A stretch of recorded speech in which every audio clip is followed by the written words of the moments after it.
Hello everyone, welcome to the channel. आज हम 6 class की जो नई एनसीईआरटी है सामाजिक विज्ञान सोशल साइंस की, उसको देखेंगे। आज हम देखेंगे कि क्या नए परिवर्तन इस एनसीईआरटी में जोड़े गए हैं। तो आइए स्टार्ट करते हैं। सबसे पहले यहाँ पर देखिए परिचय दिया गया है कि सामाजिक विज्ञान क्यों। तो ये जो है चार्ट, इसको हम अभी थोड़ी देर में देखेंगे। पहले हम आ जाते हैं यहाँ पे। ठीक है, आप इस चित्र को देख लीजिए अच्छे से, इस पहाड़ को, इस झोपड़ी को, ये जो झील है इसको, क्योंकि क्वेश्चन इस पे ही दिया गया है। आइए पता लगाएं। ऊपर दिए गए चित्र को देखिए और आपने क्या देखा। झील में जो पानी है वो कहाँ से आता है। तो देखिए झील कैसे बनती है। नदियाँ बहुत बार अपना रास्ता बदल देती हैं, उस वजह से बन जाती है। बहुत बार भूखंड होता है वो नीचे की तरफ होता है। अब पहाड़ों का पानी आने के बाद या बरसात का पानी आके वहाँ पे इकट्ठा हो जाता है तो भी झील बन जाती है। तो ये हम इसको पढ़ेंगे हमारे भूगोल में। ठीक है, सड़क का निर्माण किसने किया, क्यों किया। तो आपको पता है सड़क का जो निर्माण है, तो यहाँ से हमें क्या ज्योग्राफी के बारे में पता चल रहा है कि भूगोल में ये चीज़ें आती हैं। फिर सड़क का निर्माण किसने किया, क्यों किया। तो सड़क का निर्माण आपको पता ही है सरकार करती है, और ये जो यातायात है इससे प्रारंभ हो जाता है। लोग एक स्थान से दूसरे स्थान पर जाते हैं और साथ साथ व्यापार करने की भी सुगमता हो जाती है। लोग व्यापार के लिए भी एक स्थान से दूसरे स्थान पर जाते हैं। तो सड़क का निर्माण सरकार कराती है, और क्यों कराती है ये भी हमको पता चल गया। इन छोटे छोटे घरों में रहने वाले लोग क्या क्या गतिविधियां करते हैं, और इनका इतिहास क्या होगा, और इनका भविष्य क्या होगा। तो ये देखिए, ये जो घर है इसके बारे में बात कर रहे हैं। तो देखिए यहाँ पे इस घर में कौन रह रहा होगा। कोई गरीब होगा, वो रह रहा होगा। उसके पास जो भी संसाधन है, जैसे कि भोजन हो गया, रोजगार हो गया, इन सब की देख रहे हैं आप, स्पष्ट देख रहे हैं कि कमी होगी। गरीब होगा वो। तो इनका जो बैकग्राउंड है उसको हम पढ़ेंगे। ठीक है, इतिहास में कि वो कहाँ से आए, कैसे क्या रहा, सारी चीज़ें। तो इन्हीं चीज़ों को लेके बोला जा रहा है कि आप चर्चा करें। तो पहले इससे क्या स्पष्ट हो रहा है कि ये जो एनसीईआरटी है वो चाहती है कि आप सोचें, आप अपने क्लास में लोगों के साथ चर्चा करें, अपने दोस्तों से बातें करें इन बारे में, जिससे कि क्या हो, आपका जो मस्तिष्क है वो विकसित हो, आपका बौद्धिक विकास हो। ठीक है, आप में क्या हो, सोचने की क्षमता डेवलप हो सके। तो ये जो पहला हमारा पैराग्राफ है इससे हमें ये पूरा स्पष्ट हो रहा है। ठीक है, तो आपको क्या करना है, ये जो क्वेश्चंस हैं इनके बारे में लगातार सोचना है, इनका आंसर ढूंढना है। तो ढूंढते रहिएगा। अब आ जाते हैं हम ऊपर दिए गए हमारे प्रश्न सामाजिक विज्ञान से किस प्रकार से संबंधित हैं। ठीक है, तो ये जो क्वेश्चंस हैं वो सामाजिक विज्ञान से कैसे जुड़े हुए हैं, तो उनको हम देखेंगे। सबसे पहली बात ये बोल रहे हैं कि एनसीईआरटी में कि हम 21वीं शताब्दी में हैं इस वक्त, और जो 21वीं शताब्दी है उसमें क्या है, बहुत सारी चुनौतियां हैं। मानव सभ्यता के लिए बहुत सारी चुनौतियां हैं।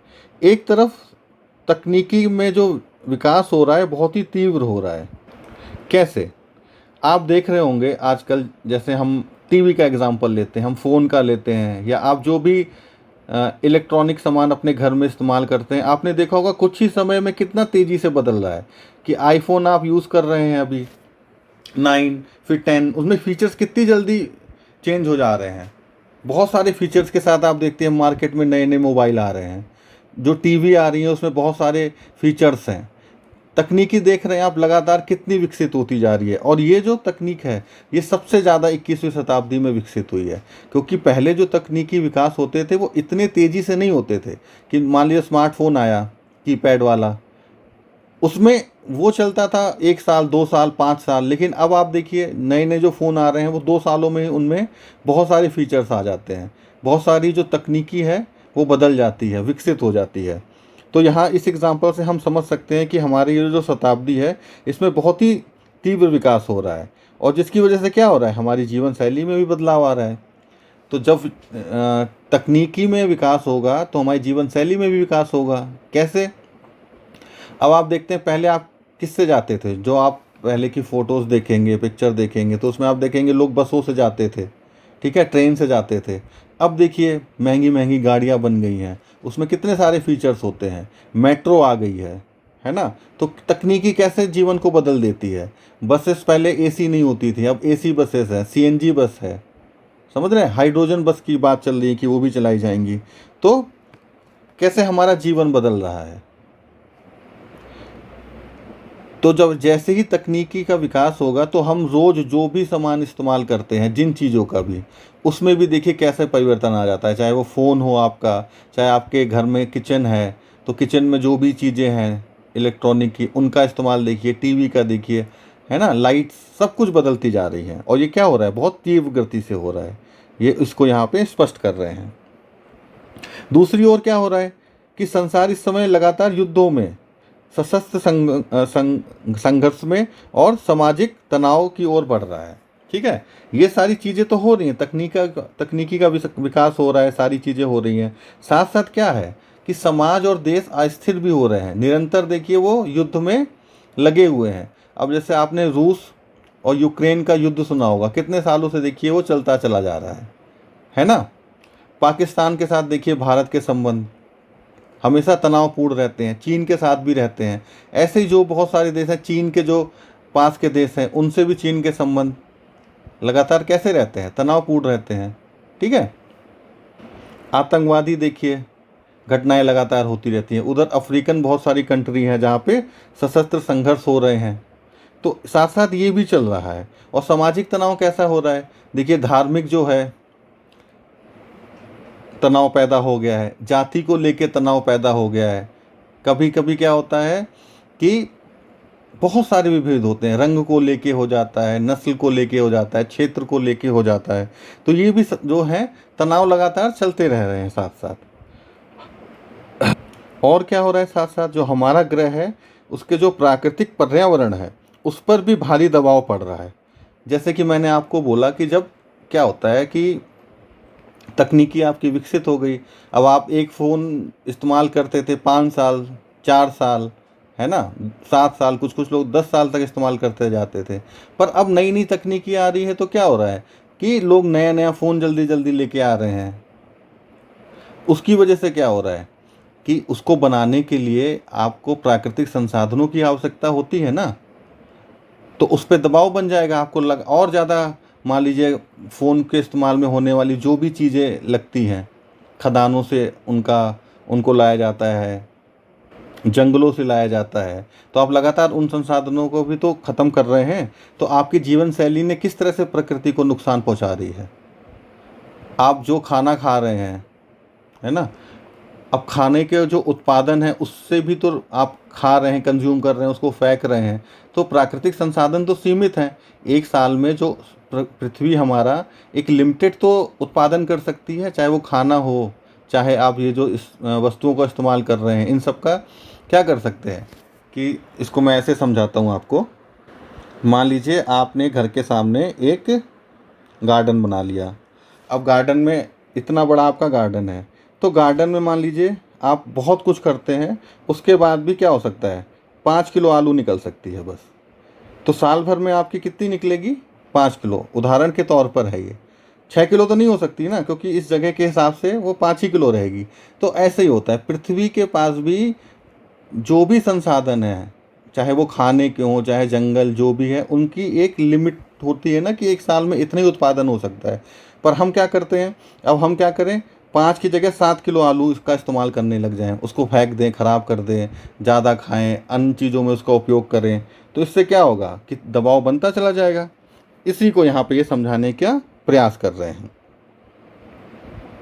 अब प्रश्न आता है कि ये जो समस्या तो हमने डिस्कस कर ली, तो इनका हल क्या है।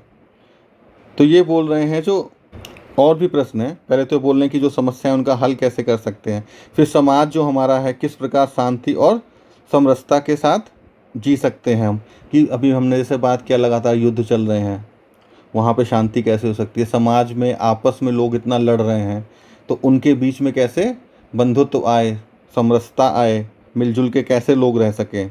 ठीक है, और जो हमारी पृथ्वी है, जैसे कि मैंने बोला ना, उत्पादन, हम बहुत ज़्यादा, उत्पादन से ज़्यादा हम उपभोग कर रहे हैं, उपयोग कर रहे हैं चीज़ों का।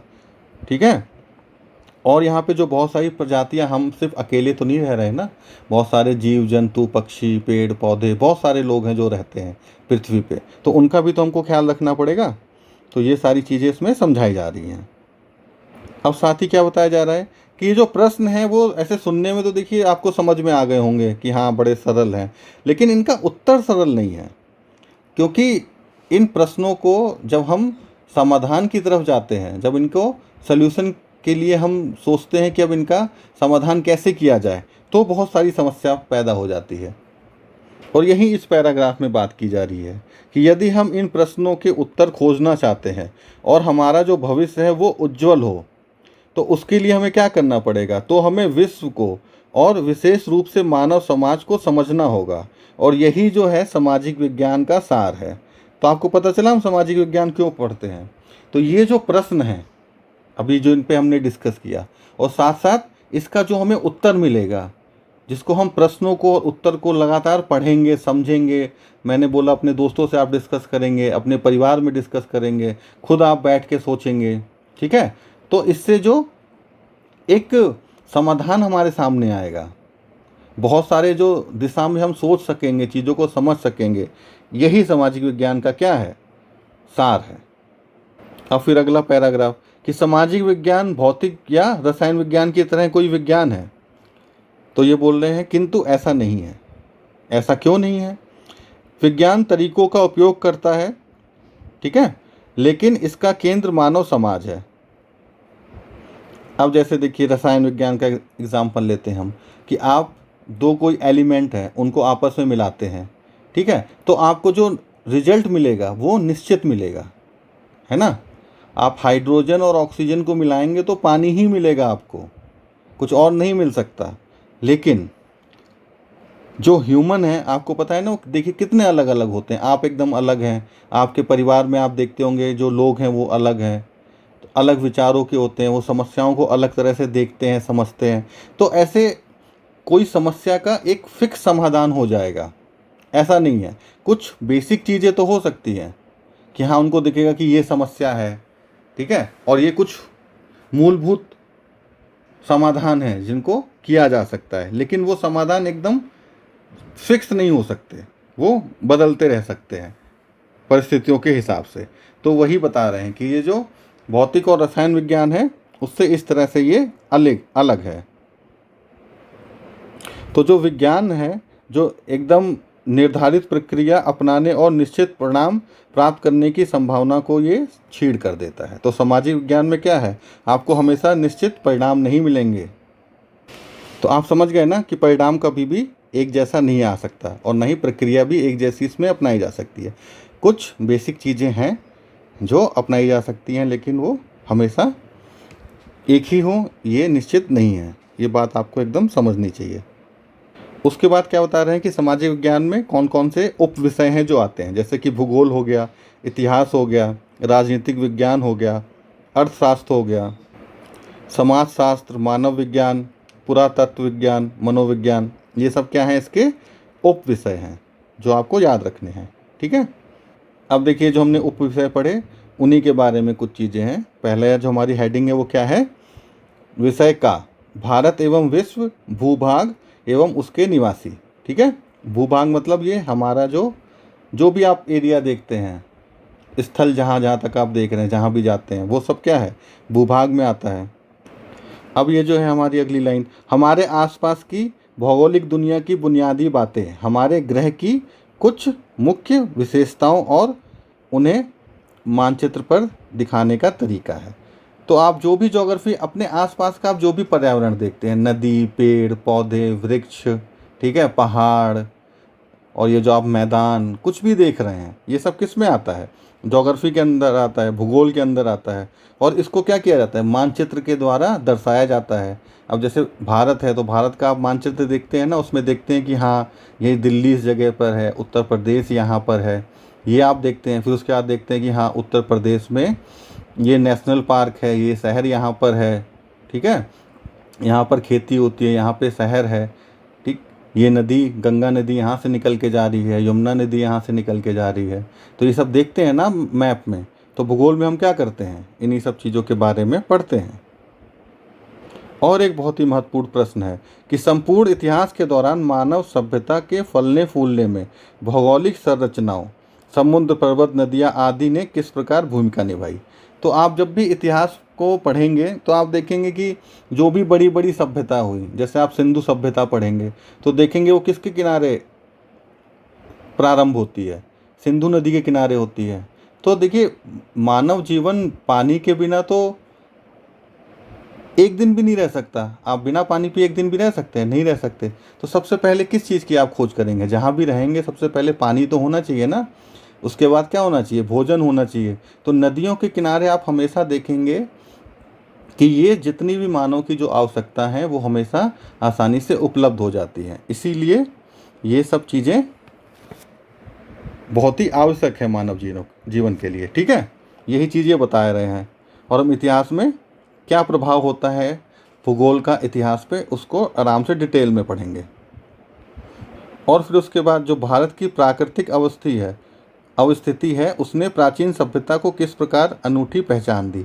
तो कोई भी देश है जो जहाँ पर स्थित है भौगोलिक रूप से, वो हमेशा डिपेंड करेगा। अब जैसे कोई देश यहाँ पर है, दो देश यहाँ पर और यहाँ पर मान लीजिए व्यापार होता है, तो यहाँ के व्यापारी इधर से तो निकल के जाएंगे ना। अब जैसे यहाँ पे बहुत सारा मान लीजिए खाना मिलता है, सारी चीज़ें मिलती हैं, कृषि रूप से बहुत ही समृद्ध है, और यहाँ पे क्या है, इतनी समृद्धि नहीं है, कृषि नहीं है, तो क्या है, यहाँ के लोग यहाँ पे पलायन करेंगे, यहाँ की तरफ आने लगेंगे। तो ये इसीलिए स्थिति देखिए कितनी इम्पोर्टेंट होती है। ठीक है, इस चीज़ को भी हम आगे पढ़ेंगे। फिर अतीत के चित्रपट कैनवास जैसा एक टुकड़ा होता है जिस पर क्या होता है, चित्र और डिज़ाइन बने होते हैं, और कभी कभी ये ऐतिहासिक घटनाओं की व्याख्या भी करते हैं। अब जैसे देखिए, आपने कोई है चित्र आपने अपने दरवाजे पे या घर के अंदर टांग दिया, जैसे कि मान लीजिए रानी लक्ष्मीबाई की आपने फ़ोटो लगा दी, तो ये एक प्रतीक है किसका? महिला का, कि किस तरह एक महिला अंग्रेज़ों से लड़ी अपनी स्वतंत्रता के लिए। तो वो एक चित्र ही बहुत सारी चीज़ों की व्याख्या कर सकता है। वो आपके ऊपर है कि आप व्याख्या उसकी क्या क्या करना चाहते हैं। यहाँ पे इस चीज़ को बताया जा रहा है। अब इस चित्र को आपने देखा तो क्या आपने अतीत के बारे में ही तो सोचा? तो ऐसे ही अतीत क्या है, क्यों हम उसके लिए चिंतित होते हैं, क्यों हम पढ़ते हैं? क्योंकि अतीत जो है हमारा वर्तमान की कुंजी है। आज अगर कोई समस्या है, ठीक, तो वो समस्या अतीत में ही तो प्रारंभ हुई होगी, तभी तो आप आज देख रहे हैं। अब आप जैसे अपने आसपास देखते होंगे कि जो महिला हैं वो ज़्यादातर घर में रहती हैं, नौकरियों में कम आपको मिलेंगी। तो ऐसा क्या वजह है? आज तो आपको ये दिख रहा है, पर ये चीज़ हुई तो पहले होगी ना, कि महिला घर में ही रहती हैं, ज़्यादा बाहर नहीं निकलती। तो वो क्या कारण थे, क्या वजह थी, वो आपको इतिहास में ही जब आप जाएंगे तब पढ़ेंगे। ठीक है, अब जैसे संविधान है, संविधान आज बन गया, आप उसको पढ़ रहे हैं, पर एक ऐसा समय होगा ना जब संविधान बन रहा होगा। तो जब ये संविधान बन रहा था तो आपको पास्ट में जाना पड़ेगा, पास्ट में ही जाके आप समझ सकते हैं कि संविधान क्यों बना। और संविधान में आज ये जितनी भी चीज़ें हैं, जो भी हमारे अधिकार हैं, कर्तव्य हैं, शासन को लेके हैं, तो आपको अतीत में जाके, पहले जब आप जाएंगे तभी आपको पता चल पाएगा कि ये समस्या थी। इसीलिए अतीत को जानना बहुत ही आवश्यक हो जाता है, और यही हमारा इतिहास है। ठीक है, इतिहास के द्वारा ही हम अपने अतीत को समझ पाते हैं, पहचान पाते हैं। साथ ही क्या कर रहे हैं, दुर्भाग्य से इतिहास केवल सुखद विकास यात्रा नहीं है, अपितु यह लोगों, सरकारों, शासकों की गलतियों का और गलतियों के कारण का इसकी भी एक यात्रा है। और इन्हीं गलतियों और कारण को हमको क्या करना है, इतिहास में पढ़ के समझना है, जिससे कि वही समान गलतियाँ हम वर्तमान में ना करें।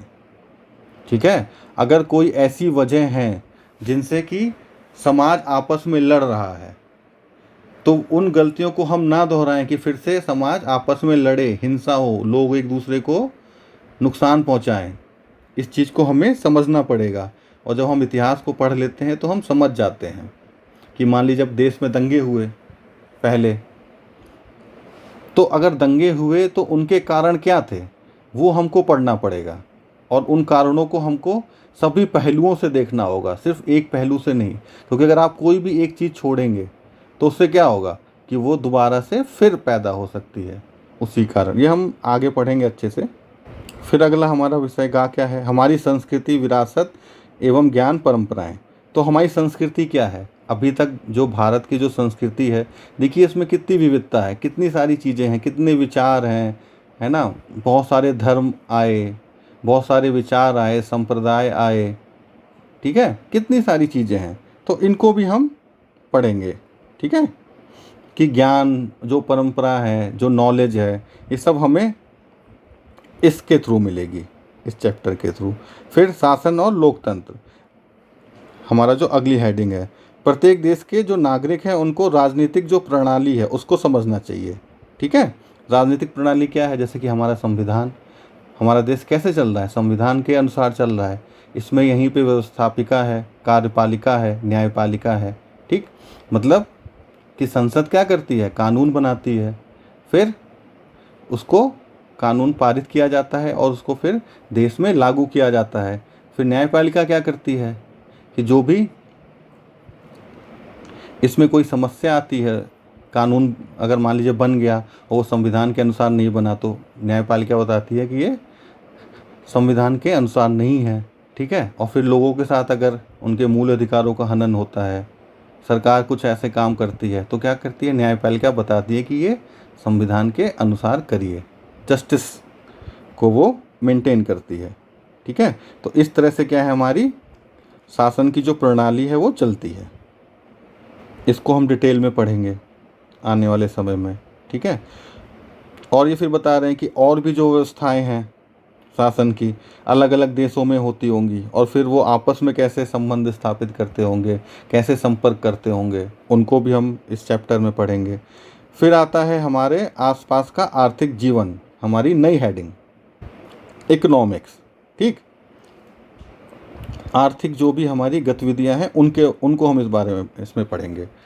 कोई भी परिवार जीवन की आवश्यक वस्तु जैसे प्राथमिक स्तर पर भोजन, वस्त्र, आश्रय, जल की उपलब्धता एवं द्वितीय स्तर पर वयस्कों के लिए आजीविका और युवाओं के लिए शिक्षा के बिना खुश नहीं रह सकता। तो एक व्यक्ति को क्या चाहिए होता है, पहले तो भोजन, वस्त्र, एक घर, पानी, ये सब बेसिक रिक्वायरमेंट उसको चाहिए ही चाहिए। इनके बिना उसका डेवलपमेंट नहीं हो सकता। अब आप जैसे अभी हमने देखा ना, वो एक झोपड़ी में एक आदमी रह रहा है, तो उसका जो जीवन है वो किस में लगा रह जाएगा। अगर वो गरीब है तो वो जो बेसिक खाना पीना है ना, घर, कपड़े, इसमें ही उसका जीवन व्यतीत हो जाएगा। वो एक्स्ट्रा अपने लिए डेवलप कुछ कर ही नहीं पाएगा, ठीक। तो सबसे पहले तो हमें ये मूलभूत उसको आवश्यकता को पूरी करना पड़ेगा। उसके बाद क्या होगा कि उसको जॉब, एक अच्छी नौकरी, वहीं से तो फिर उसके बाद उसका डेवलपमेंट चालू होगा। एजुकेशन, जब उसको एजुकेशन अच्छी मिलेगी तो एक नई अच्छी बढ़िया नौकरी उसको मिल सकती है, या वो नया व्यवसाय कर सकता है, जिससे फिर वो क्या करेगा, आर्थिक रूप से संपन्न हो जाएगा और अपनी जो भी उसको मूलभूत उसकी आवश्यकता है वो पूरी होने लगेंगी। तो अर्थव्यवस्था हमको इसके बारे में बताती है कि ये सब चीज़ें कैसे पूरी होंगी, ठीक है। सुदृढ़ अर्थव्यवस्था के बिना देश में सामंजस्यपूर्ण ढंग से उन्नति नहीं हो सकती। तो सुदृढ़ अर्थव्यवस्था क्या हो सकती है, सुदृढ़ अर्थव्यवस्था यही है कि जो देश का सबसे गरीब व्यक्ति है, सबसे जो पिछड़े हुए लोग हैं, उनके लिए एक ऐसी व्यवस्था बनाई जाए कि उनको मूलभूत जो भी हमने पढ़ा ना, खाना पीना, घर, ये सब तो मिले ही, साथ साथ शिक्षा भी मिले, अच्छा रोजगार मिले, तभी तो सुदृढ़ अर्थव्यवस्था होगी। नहीं तो क्या होगा कि एक तरफ तो बहुत सारे अमीर अमीर लोग बड़ी बड़ी करोड़ों की गाड़ियों में चल रहे हैं, है ना, करोड़ों के घर में रह रहे हैं, और एक आदमी को खाना तक नहीं मिल रहा है सुबह शाम, तो वो सुदृढ़ अर्थव्यवस्था नहीं होगी, ठीक है।